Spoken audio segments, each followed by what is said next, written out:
Mesdames, Messieurs, bonsoir, bienvenue sur Alizé pour votre édition de 19 h. Nous sommes le jeudi 4 février. Voici les titres qui seront développés dans notre journal.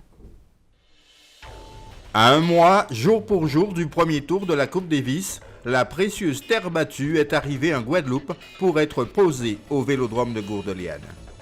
La mobilisation en prévention d'une épidémie de Zika en Guadeloupe, la communauté d'agglomération Cap Excellence conclut un contrat local de santé. La lèpre, une maladie dont on parle peu, existe bien en Guadeloupe, mais elle est en net recul. Moins de 5 cas par an sont recensés. Le journal, Aurélie Rose. Elle a donc été acheminée ce matin au Vélodrome de Gourdeliane. Il s'agit de la terre battue qui sera prochainement posée sur le court qui accueillera le premier tour de la Coupe Davis de tennis. Ce sera dans très exactement un mois. C'est une entreprise guadeloupéenne qui est chargée de cette opération. Des images exclusives signées Muriel Barlagne. Dans ces gros sacs, le craon. 420 tonnes de cette base calcaire sont arrivées d'une carrière de l'Oise. Ce matériau servira à constituer l'une des dernières couches des terrains de tennis construits spécialement pour la Coupe Davis au Vélodrome Amédée Détrault. Une fois recouvert de 2 mm de briques pilées, il formera le fameux complexe que l'on appelle terre battue. Créée il y a 5 ans, c'est l'entreprise guadeloupéenne Caraïbes Pose, spécialisée dans l'installation d'infrastructures sportives, qui a obtenu ce marché. Nous avons été adjudicataire d'un appel d'offres qui avait été lancé au mois de juin l'an dernier pour la confection de terrains sportifs en bon de commande. Il s'avère qu'effectivement nous ayons été retenus au mois de novembre. Et juste, donc, nous avons eu beaucoup de chance puisque c'était un mois avant la décision du précédent président de région de participer de porter candidature, de se porter candidat pour pour se porter candidat à la Coupe Davis. C'est une fierté, mais c'est aussi un beau challenge pour notre entreprise, pour son encadrement, mais aussi pour ses ouvriers. Nous sommes très fiers d'avoir effectivement été choisis et retenus par la fédération et la région. Cette société doit mettre en place le court central, les 2 terrains d'entraînement, mais aussi embellir les gradins. Elle n'en est pas à son premier chantier d'envergure. On lui doit des terrains de football comme celui du stade Pierre-Antonius de Grand-Camp ou des pistes d'athlétisme. Avec ce projet, elle ajoute une corde à son arc. L'intérêt pour notre entreprise, il est aussi que nous avons donc le concours de la Fédération française de tennis. C'est une des raisons pour laquelle nous attendons le 15 février. Ce concours nous permettrait effectivement d'obtenir après une certification pour la pose de terrain en terre battue. Nous serons la seule entreprise sur la Guadeloupe à posséder cette accréditation. Pour l'instant, le planning des travaux est respecté. Dans une dizaine de jours, le craon viendra recouvrir cette plateforme. Il faudra compter 5 jours pour le poser sur les 3 terrains. Et je vous rappelle que les matchs du premier tour de la Coupe Davis auront lieu les 4, 5 et 6 mars. Il reste à ce jour un peu moins de 1000 places disponibles. Ouvrons à présent notre page santé avec cette réunion cet après-midi de Cap Excellence au sujet du Zika. La communauté d'agglomération a tenu un comité de pilotage pour présenter son plan d'action afin de prévenir et de lutter contre la propagation du Zika sur notre territoire. La lutte est donc engagée. Les détails avec Jacques Damprobe. Avec le soutien de l'Agence régionale de santé, du Conseil départemental et de la région, Cap Excellence se met en ordre de bataille contre le Zika. Un combat mené contre le virus à travers un contrat local de santé. Première mesure adoptée, la relance de la collecte des véhicules hors d'usage, des déchets et des pneus, mais aussi une information de proximité. Vous verrez beaucoup de campagnes d'information en votre direction. Vous verrez beaucoup d'agents sur le terrain qui feront du porte-à-porte pour venir frapper à votre porte, vous demander à faire le tour de votre maison, de vos cours et jardins pour vérifier tous les lieux où peuvent exister de l'eau claire dormante, qui est le lieu de prédilection du développement du moustique Aedes aegypti. Parmi la dizaine de cas confirmés en Guadeloupe, les abîmes, le gosier et Mornalo sont touchés. Fortes de l'expérience acquise lors du chikungunya, les communes prennent les devants pour prévenir l'épidémie annoncée.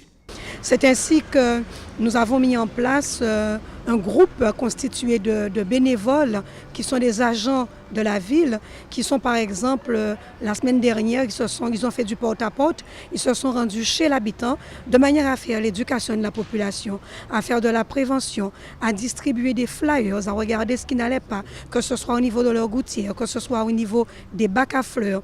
Nous avons également fait les formations sur le site de la ville, puisque beaucoup d'administrés se rendent sur le site de la ville pour X ou Y raison.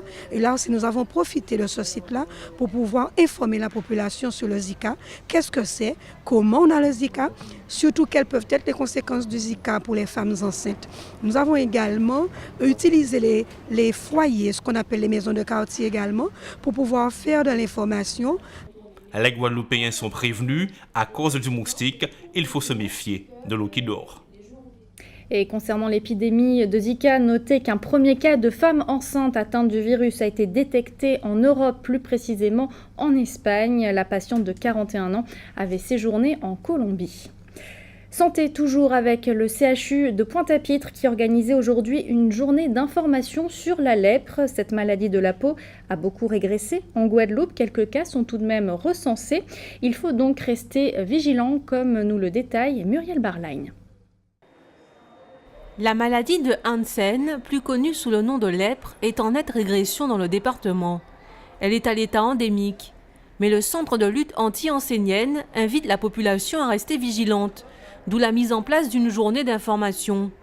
Échanges et distribution de prospectus dans le hall du CHU de Pointe-à-Pitre-Abîme ont permis de faire le point sur la pathologie.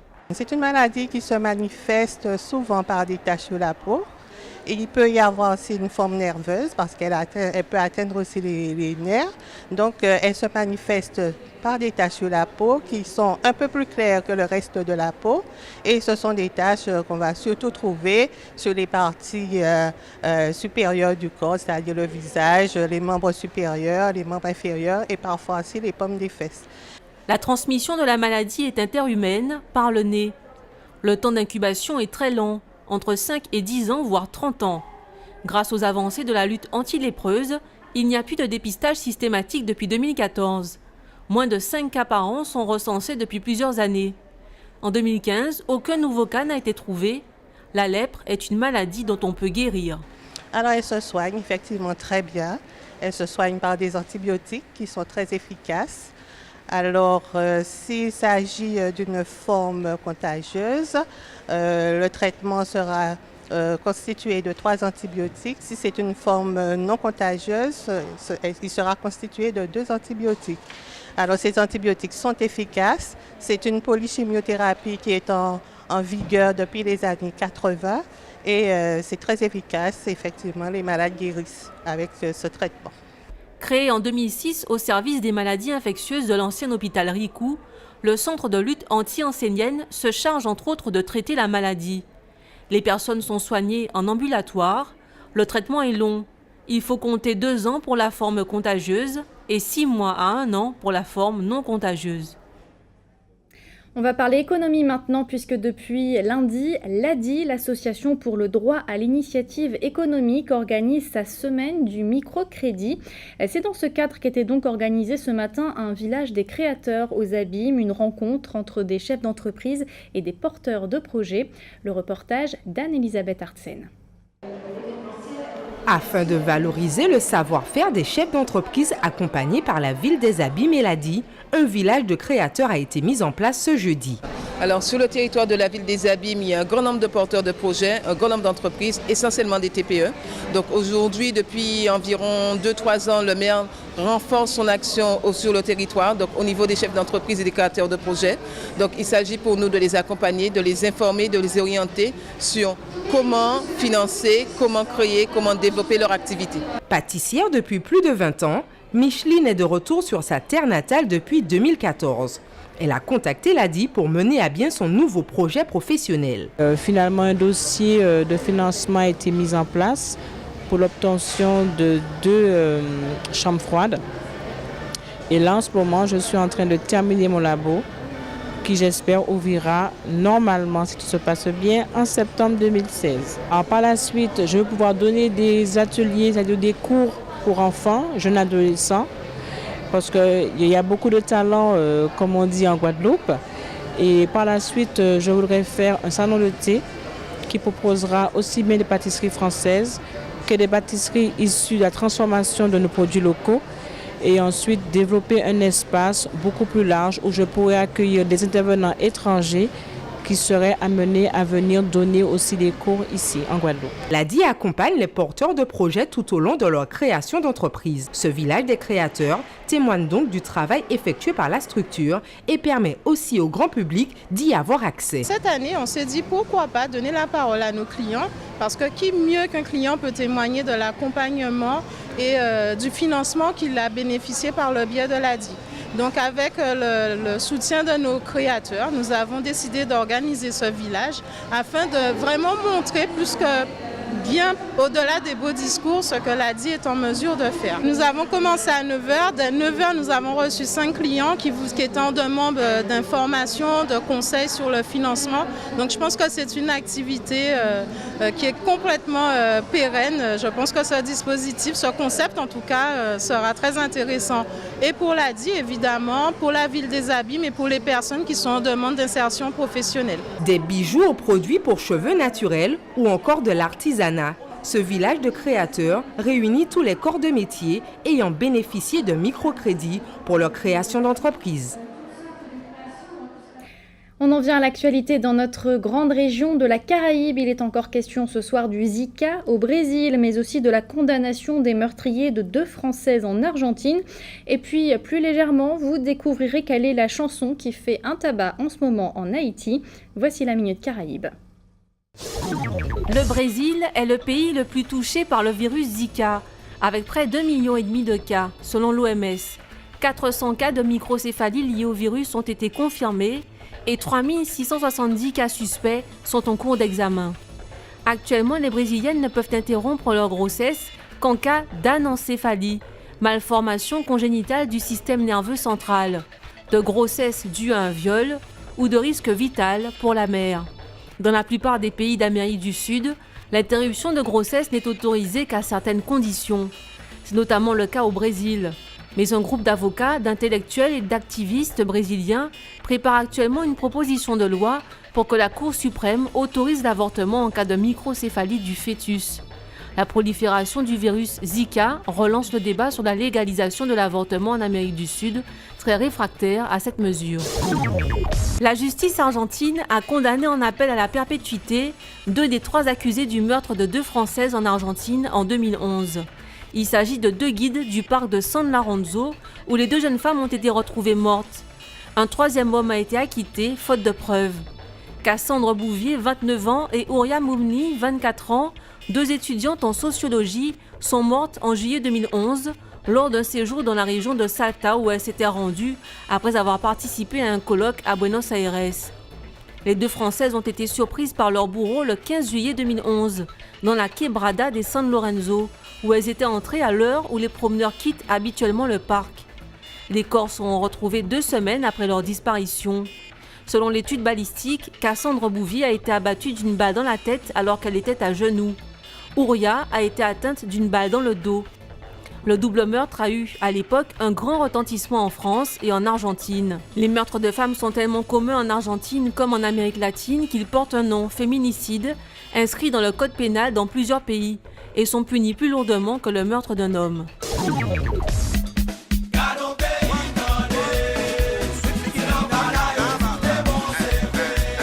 Bal Bandanan, donne-lui la banane, c'est le titre qui fait un tabac au carnaval d'Haïti. Son auteur, Sweet Mickey, que vous connaissez plus largement sous son nom de président, Michel Martelly. Le président haïtien l'avait annoncé à plusieurs reprises. Dès la fin de son mandat, il reprendrait immédiatement ses habits de chanteur populaire et provocateur. Sweet Mickey, c'est son nom d'artiste, s'en prend cette fois aux journalistes de son pays qui n'ont pas soutenu son action politique.